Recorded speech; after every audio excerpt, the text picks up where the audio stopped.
So guys, nilaglag yung drone natin. Ang lalim ng nilaglagan niya. Mula doon. Kita niyo yun.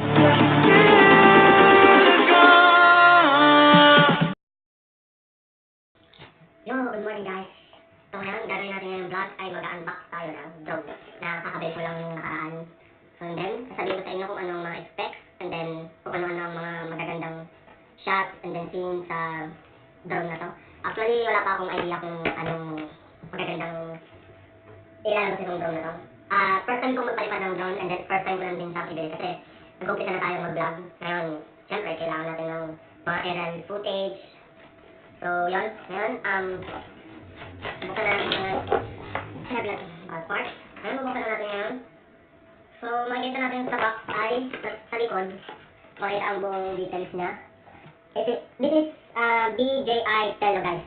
Kung gusto nyo bumili ng BJI Tello, order lang sa eBay or sa mga store na malapit na pwedeng bilhan. Galing sa China. The Tello is the trademark of Rydell Tech. So Rydell Tech pala siya. Then, address niya, Xinxiang. Kung nababasa nyo guys, sinabatahin, Xinxiang. It's designed for building number 18, Port China. Galing sa China. So, may accessory siya dito na remote control, battery, and then cover, Tello cover, and scan icon, learn more. May guide para siya.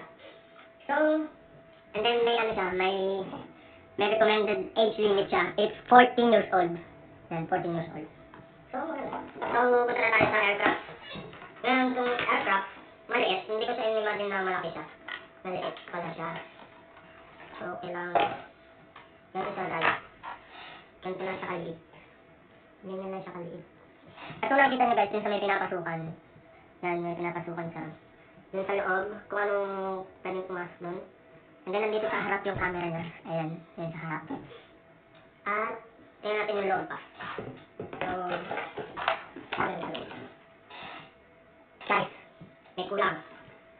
Iba na kalagay dito is accessories. Wala siyang remote. And then yung mga ganito, mga cover. So, wait. Okay. Sold and separated. Okay, separated. Kaya tayo mag-expect sa mga bagay-bagay na hindi naman talaga mabibigay sa atin. So, balik-balik natin. Tayo ay abanti. So, meron isang extra propeller na apat and then key. Ayan. May extra isang propeller and then key. So, and then the battery. Ayan, battery. Hindi sa nagpo-focus kasi guys, cellphone lang din yung gamit kong pang-vlog. And then, balik tayo sa aircraft. So, built-in na yung charger niya. Dito yung charger na, built-in na rin siya. Tapos, and then yung off and on-off button niya, andito. So guys, nakikita ko sa mga YouTube na maganda yung graphics niya. This is, Tello nga pala guys, is 5 MB photos. And then, 13 minutes max flight time. May time pala siyang, ngayon lang. May limit lang siyang time na 13 minutes. And then, 750p HD transmission. It's multi-flight flying method and easy operation. Okay. And then, electronic image station programming with the Tello SDK. Ito alam ko anong ibig sabihin ng SDK guys, ng programming. Kasi bago lang din sa parang dinig ko itong Tello na to.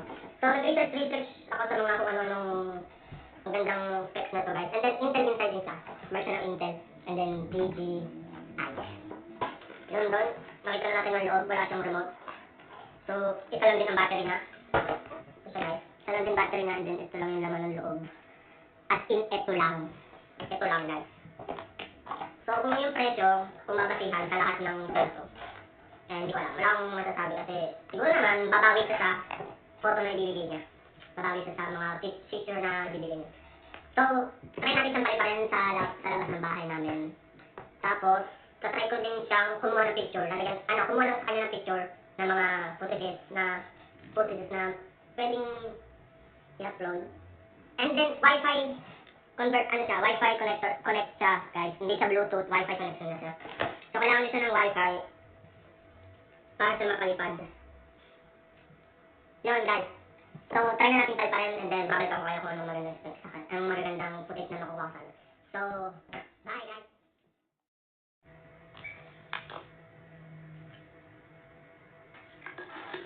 So guys, pinalipad na nga pala natin yung drone natin.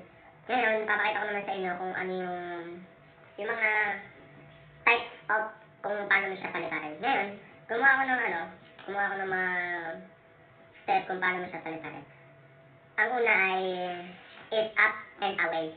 Ito yung start, nag-i-start siya sa harap mo, nakaganyan. And then, mag-aan siya, tataas siya and then mag-away siya. Parang lalayo siya sa'yo. Ito yung setup na ginawa ko para. And then, sa mga gumagawa ng movie, yun, magandang setup na to guys. And then, the circle. Circle 360. Circle is the root word of circle na paikot siya. Iikot siya sa'yo na 360. At ito yung gusto kong setup nitong drone na to. At ito yung tinatawag na 8 flips.